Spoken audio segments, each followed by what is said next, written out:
Hello friends, welcome to my YouTube channel the way pace education.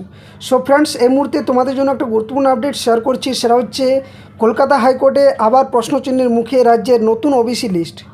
অর্থাৎ রাজ্য সরকার তরফ থেকে তোমরা সকলে জানো যে বিধানসভাতে একটা আলোচনার মধ্য দিয়ে রাজ্য সরকার একটা নতুন লিস্ট পাবলিশ করেছিল। সেখানে ওবিসি এতে ছিল 49টা এবং ওবিসি বিতে ছিল 91টা, অর্থাৎ টোটাল মোট 140টা জাতিকে কিন্তু এই ওবিসি নতুন লিস্টের আয়ত্তভুক্ত করেছিলেন। এবং যে নিয়ে কিন্তু আজকে অর্থাৎ আজ 16 তারিখ অর্থাৎ 16/6/2025 আজকে কিন্তু কলকাতা হাইকোর্টে বিচারপতি রাজশেখর মান্টা এবং তপব্রত চক্রবর্তীর বেঞ্চে কিন্তু এই লিস্ট নিয়ে শুনানি হয়। তো আজকের সম্পূর্ণ মামলার যে ব্যাখ্যা সেটা আমরা করব। তো এখানে নতুন লিস্ট নিয়ে কি বললেন বিচারপতি, লিস্ট কি আবার বাতিল হবে, রাজ্যের অ্যাডভোকেট কি বললেন, পরবর্তী শুনানি কবে হতে চলেছে, ডিটেলস অ্যানালাইসিস আমরা এই ভিডিওর মধ্য দিয়ে করব। তো সকলকে বলবো ভিডিওটার সাথে শেষ পর্যন্ত যুক্ত থাকো, একদম ডিটেলস ব্যাখ্যা করছি ভিডিওতে।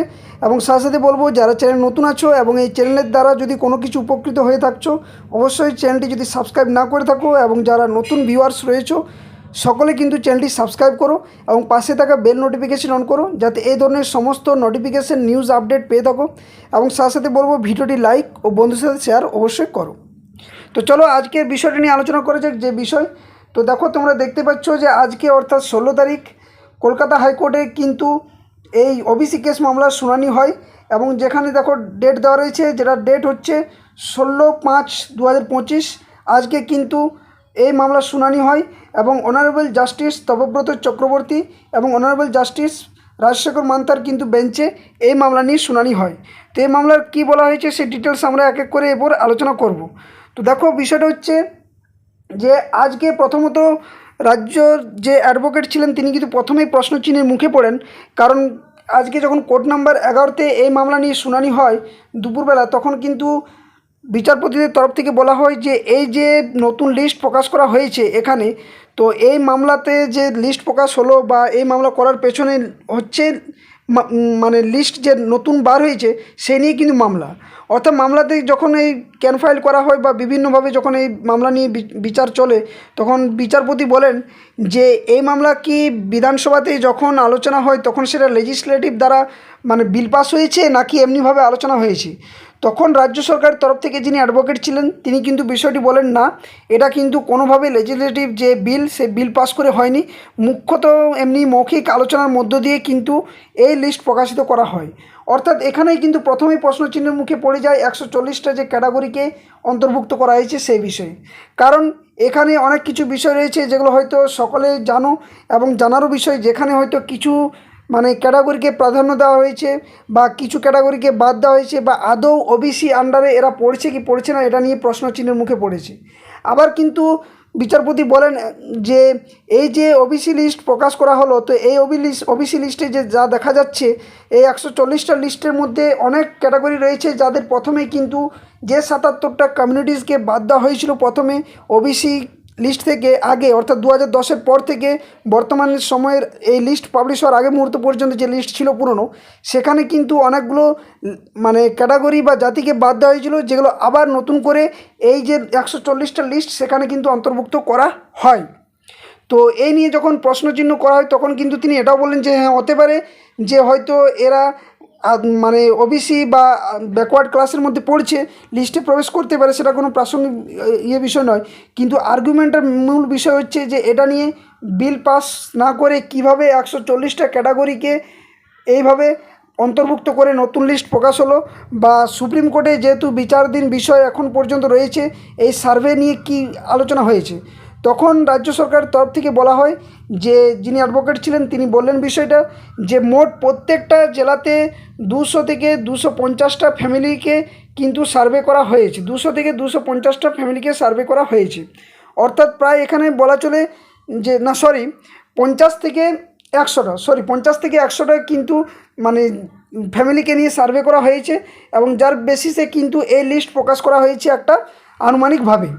তো এইভাবে দেখা যায় যে মোট কিন্তু 1000-এর মতো প্রায় ফ্যামিলিকে সার্ভে করা হয়েছে এবং এই 140টা লিস্ট প্রকাশ করা হয়েছে।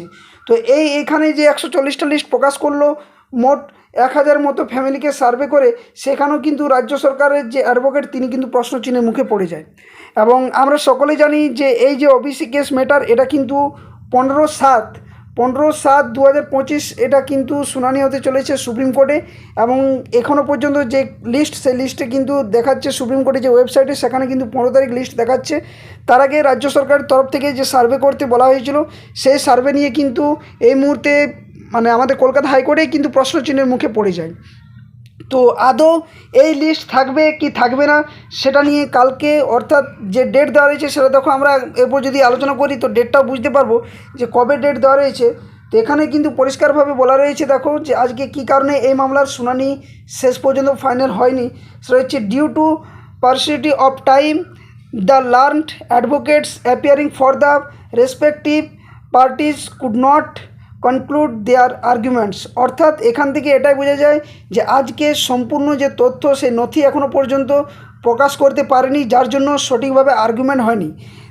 List the matter on 17th June 2025 as fixed at 2 PM for consideration of issuance of an ad interim order. অর্থাৎ কী বলা রয়েছে যে পরবর্তী যে শুনানি সেটা কিন্তু কালকে হবে, অর্থাৎ 17 তারিখ দুপুর 2টোর সময় একদম ফিক্সড করা হয়েছে। এবং এই মামলা নিয়ে পরবর্তী আর্গুমেন্ট কিন্তু কালকে হবে, কারণ আজকে সম্পূর্ণভাবে যে প্রশ্নচিহ্নের মুখে রাজ্য সরকার অ্যাডভোকেট পড়ে যায় সেখানে কিন্তু বিভিন্নভাবে মানে প্রশ্ন করা হয় এবং বিভিন্ন প্রশ্নের জবাব কিন্তু এই মুহূর্তে রাজ্য সরকার তরফ থেকে কোনো দেওয়া হয়নি। যদিও এই মামলা কালকে হতে চলেছে এবং কালকে কি শুনানি হবে সেটা কিন্তু অবশ্যই জানাবো। তো আজকে রাজশেখর মান্তা এবং জাস্টিস তপব্রত চক্রবর্তীর যে বেঞ্চে শুনানি হলো সেটা নিয়ে কিন্তু এখনও পর্যন্ত রাজ্য সরকার যে নতুন লিস্ট প্রকাশ করেছে সেটা কিন্তু প্রশ্নচিহ্নের মুখেই বোঝা যাচ্ছে যে থেকে যাচ্ছে। কারণ এই লিস্ট আদৌ যুক্তিযুক্ত কি যুক্তিযুক্ত না তার আর্গুমেন্ট কালকে শোনাবে এবং কালকে কি আপডেট আসছে অবশ্যই তোমাদের সামনে আমি শেয়ার করব। তো আজকের আপডেট হচ্ছে এটাই যে এখনও পর্যন্ত যে লিস্ট সেটা নিয়ে সন্দেহ। এবং অনেকেই প্রশ্ন করছে যে আজকে দাদা যেহেতু এই মামলার শুনানি হলো এবং কালকেও শুনানি হবে, তাহলে কি এই লিস্ট নিয়েও কি কোনো প্রশ্নচিহ্ন এরপর থাকবে, বা এই লিস্ট কি আরও রিটার্ন কোনো পাবলিশ হবে নাকি এই লিস্টেই থেকে যাবে? তো এটা নিয়ে এই মুহূর্তে কোনো বলা যাচ্ছে না। পরবর্তী আপডেট কালকে যদি আসে অবশ্যই তোমাদের সামনে আমি শেয়ার করব।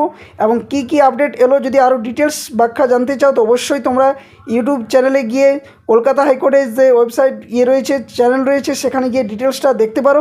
আমার যতটুকু মনে হলো বা আমি যেটুকু বুঝলাম দেখার পরে বা জানার পরে বা লিস্টগুলো দেখার পরে, তাতে করে এই মুহূর্তে রাজ্য সরকারের যে 140টা ক্যাটাগরির ওবিসি লিস্ট প্রকাশ করেছে সেটা নিয়ে কিন্তু প্রশ্নচিহ্ন থাকছে।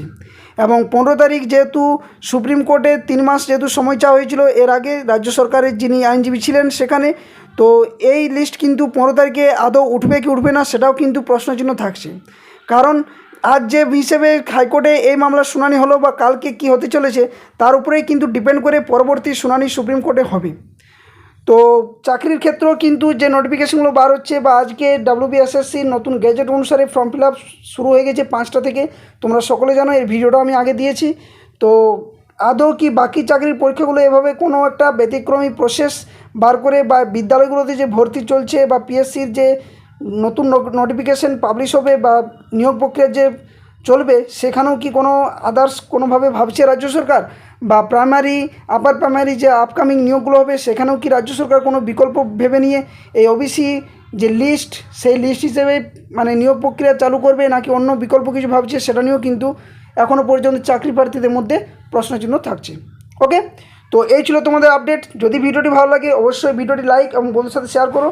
আর যারা এতক্ষণ পর্যন্ত ভিডিওটি দেখলে তাদেরকে অসংখ্য ধন্যবাদ। এইভাবে চ্যানেলের পাশে থাকো, অবশ্যই তোমাদের পাশে আমি আছি এবং প্রত্যেকটা আপডেট সম্পূর্ণভাবে একদম ডিটেলস অ্যানালাইসিস তোমাদের সামনে আমি উপস্থাপন করব। তো ভিডিওটি লাইক বন্ধুদের সাথে শেয়ার অবশ্যই করবে।